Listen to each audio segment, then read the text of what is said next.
Good morning, students. I'm well here and I hope all of you are also well at your home. Students, today we are here to discuss the question answers of chapter number 9, that is reproduction in animal. So today we will discuss almost all the questions. So without any delay, let us start. Chapter number 9, question answers.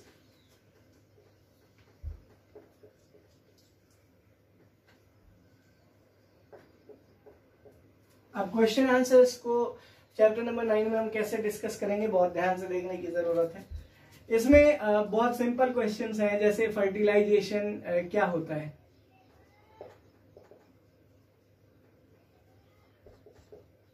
Fusion of male and female gamete जानते हैं हम, mail and female gamete is called fertilization. कोई problem नहीं है। दूसरा question है, why is reproduction important? Why is reproduction important for an organism?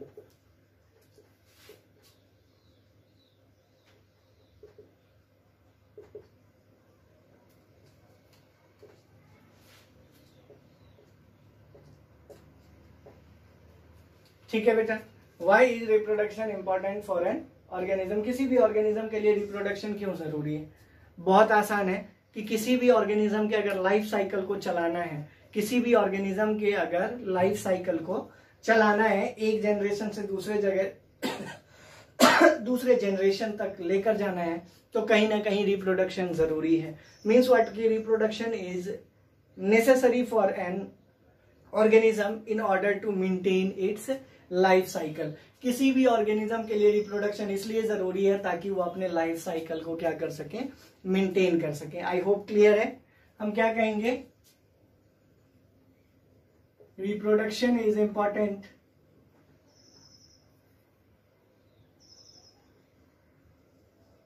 Reproduction is important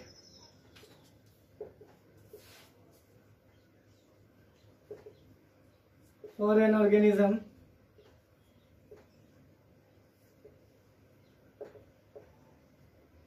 because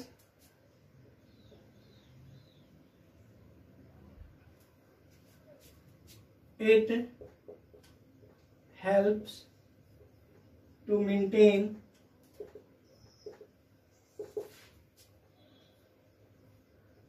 the life cycle of an organism। ठीक है, हम क्या कहेंगे बेटा, reproduction is important for an organism because it helps to maintain the life cycle of an organism. ये किस चीज में मदद करता है, मेंटेन करने में life cycle of an organism. Clear हो गया? सेकंड क्लियर है। थर्ड नाउ, थर्ड क्वेश्चन क्या है, What is the difference between internal fertilization and external fertilization? बहुत आसान है। इंटरनल फर्टिलाइजेशन और एक्सटर्नल फर्टिलाइजेशन में क्या डिफरेंस है? Internal fertilisation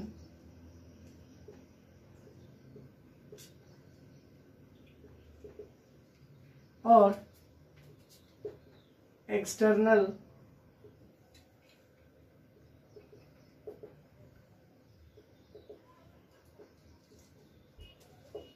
external fertilization. Internal और एक्सटर्नल फर्टिलाइजेशन में हम क्या कहेंगे, the fertilization that takes place inside the female partner's body part is called internal fertilization. एक ऐसा फर्टिलाइजेशन जिसमें क्या है, फर्टिलाइजेशन या fusion of male and female gamete inside the female partner's body part होता है, उसको हम क्या कहते हैं, इंटरनल फर्टिलाइजेशन। हम क्या कहेंगे, the fertilisation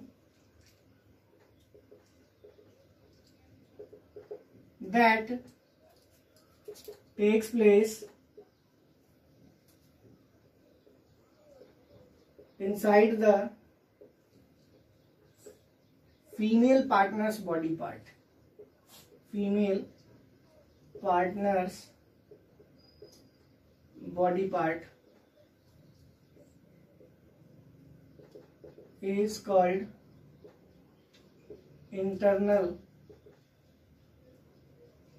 fertilization.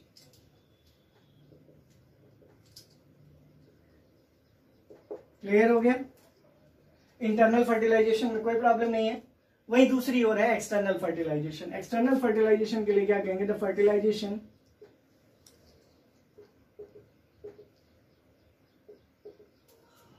that takes place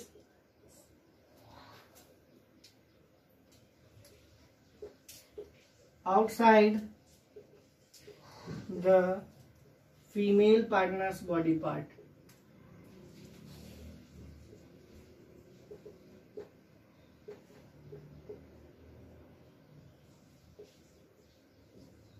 Is called external fertilization.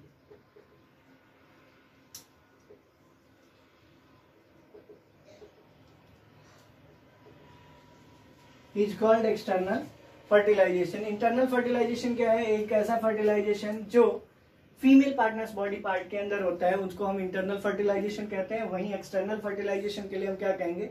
The fertilization that takes place outside the female partner's body part is called external fertilization. कोई प्रॉब्लम नहीं है. उसके बाद नेक्स्ट पॉइंट क्या है?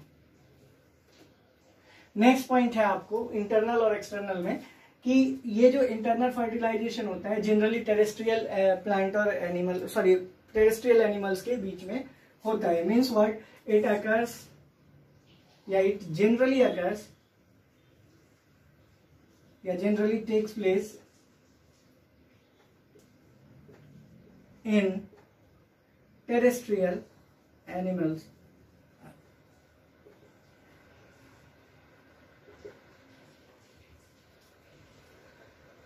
ये इंटरनल फर्टिलाइजेशन की बात थी कि जनरली किस में पार्ट करता है? टेरेस्ट्रियल एनिमल्स में. वहीं एक्सटर्नल फर्टिलाइजेशन में क्या है? It generally takes place in aquatic animals. इसमें हम क्या कहेंगे? It generally takes place in aquatic animal. It generally takes place in aquatic animal. Takes place in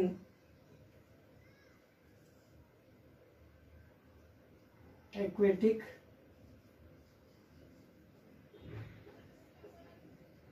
clear है? यहां एक बार ध्यान से देख लीजिए बेटा कि फर्टिलाइजेशन क्या है? Fusion of male and female gamete is called fertilization. यहां पर आपको बताऊं कि रिप्रोडक्शन इंपॉर्टेंट क्यों है? क्योंकि ये जो है किसी भी ऑर्गेनिज्म के लाइफ साइकिल को चलाने में उपयोगी होता है. मीन्स व्हाट कि किसी भी ऑर्गेनिज्म के को वन जनरेशन से दूसरे जनरेशन तक ले जाने के लिए ये एक महत्वपूर्ण प्रोसेस है.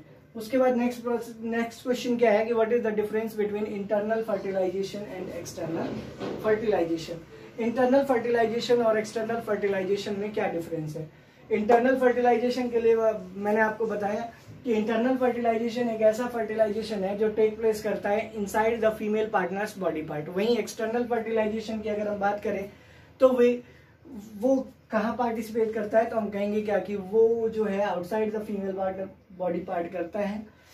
और जनरली जो है एक्सटर्नल फर्टिलाइजेशन वो टेक प्लेस करता है एक्वेटिक एनिमल्स में. और वहीं पर अगर इंटरनल फर्टिलाइजेशन है तो वो टेक प्लेस करता है किसमें? टेरेस्ट्रियल एनिमल्स में. आई होप क्लियर है, कोई प्रॉब्लम नहीं है किसी को. नेक्स्ट पॉइंट क्या है देखिए.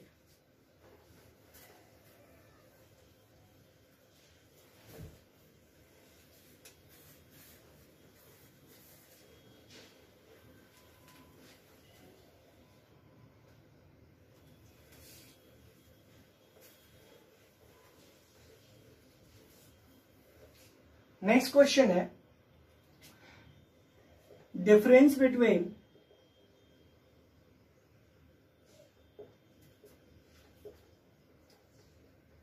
Embryo and foetus.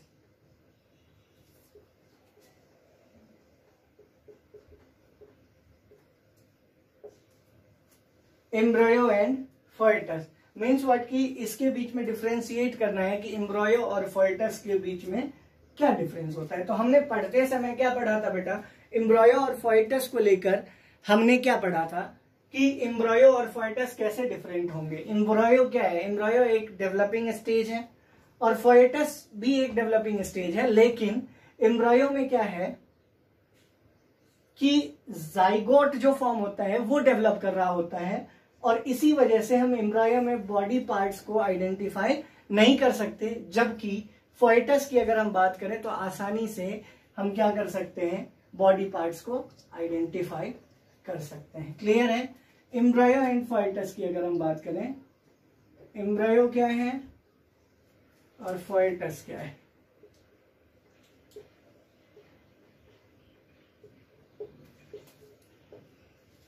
एम्ब्रायो के बारे में हम क्या कहेंगे,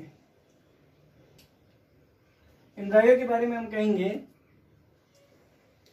it is the developing stage of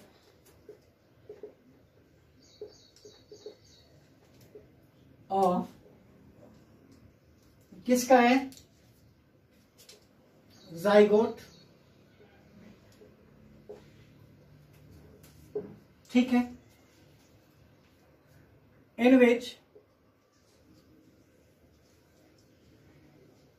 which the body parts of the young one is unidentifiable।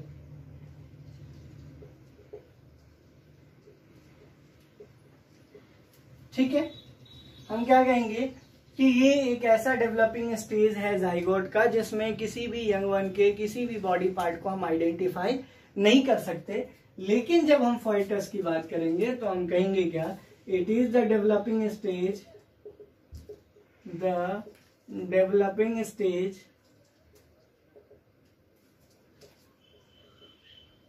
in which body parts of the young ones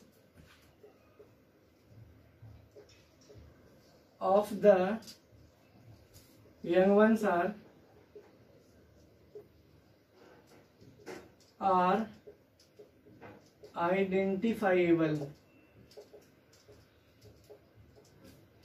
ये कैसे डिफरेंट है एम्ब्रायो से, तो एम्ब्रायो में जो है वो डेवलपिंग स्टेज जो है उसमें आप बॉडी के किसी पार्ट को आइडेंटिफाई नहीं कर सकते, पहचान नहीं सकते, लेकिन ये जब हम फोएटस की बात करते हैं तो इसमें बॉडी पार्ट को हम आसानी से क्या कर सकते हैं, आइडेंटिफाई कर सकते हैं। इसमें कोई प्रॉब्लम नहीं है, बहुत आसानी से आइडेंटिफाई हो जाएगा। आई होप क्लियर है, यहां तक कोई प्रॉब्लम नहीं है। नेक्स्ट जो क्वेश्चन है बेटा वो क्या है, विविपेरस और ओविपेरस ऑर्गेनिज्म के बीच में डिफरेंस।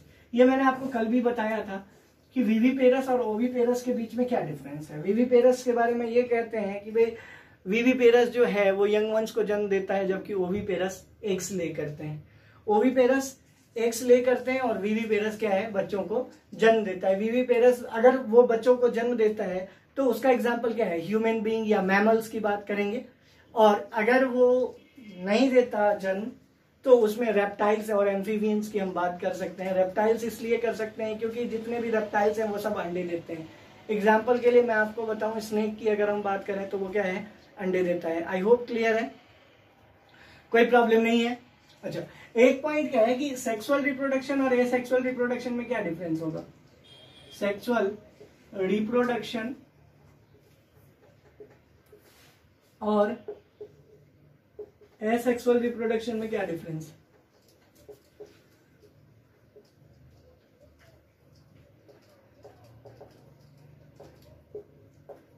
सेक्सुअल और एसेक्सुअल रिप्रोडक्शन में क्या डिफरेंस है, तो हम कहेंगे the reproduction in which two parents are involved is called sexual reproduction. The reproduction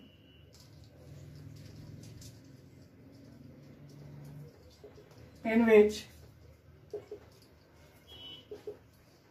two parents are involved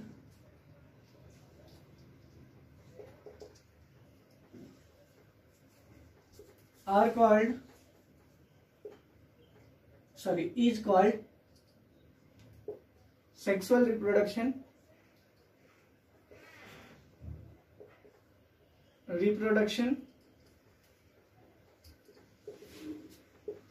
और एसेक्सुअल में the reproduction in which only one parent is involve, the reproduction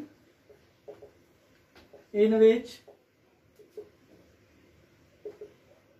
only one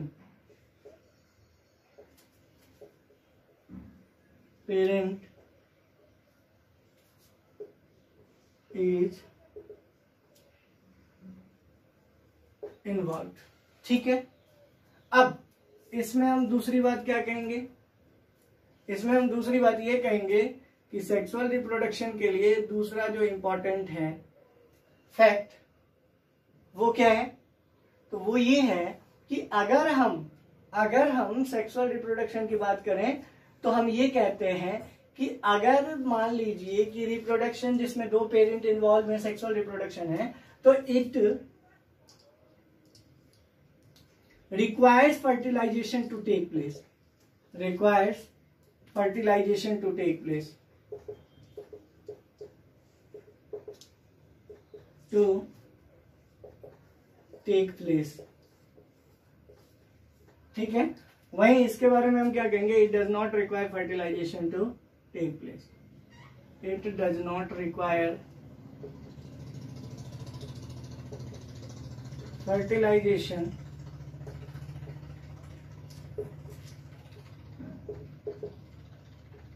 to take place. कोई doubt नहीं है इसमें। Example के लिए इसमें हम कह सकते हैं कि एग्जाम्पल इसका जो है वो ह्यूमन बीइंग हो जाएगा, और इसमें हम क्या कहेंगे, अमीबा। ठीक है, अगर हमसे नेक्स्ट क्वेश्चन में ये पूछता है कि show the process of reproduction in amoeba, तो हमें पता है कि ये पेरेंट सेल हो गया, ये मैच्योर्ड पेरेंट सेल हो गया, और ये क्या है, डॉटर न्यूक्लियर।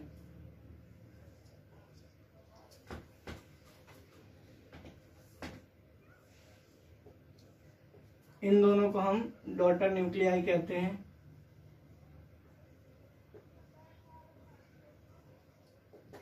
ठीक है, ये क्या है, मैच्योर्ड पेरेंट अमीबा। ठीक है, और लास्टली ये क्या है, ये है पेरेंट अमीबा। क्लियर हो गया? तो बस बेटा इतना ही था। अब कुछ एमसीक्यूज बचे हुए हैं, उनके लिए मैं आपको असाइनमेंट असाइन करके दे दूंगा ताकि आपको समझ में आ जाए। फिर भी अगर आपको कोई डाउट रहेगा तो आप मुझसे पूछ सकते हैं। आई होप क्लियर है। नेक्स्ट क्लास में जब हम मिलेंगे तो नेक्स्ट चैप्टर स्टार्ट करेंगे जो कि reaching the age of adolescence है। Till then stay home, stay safe, God bless you.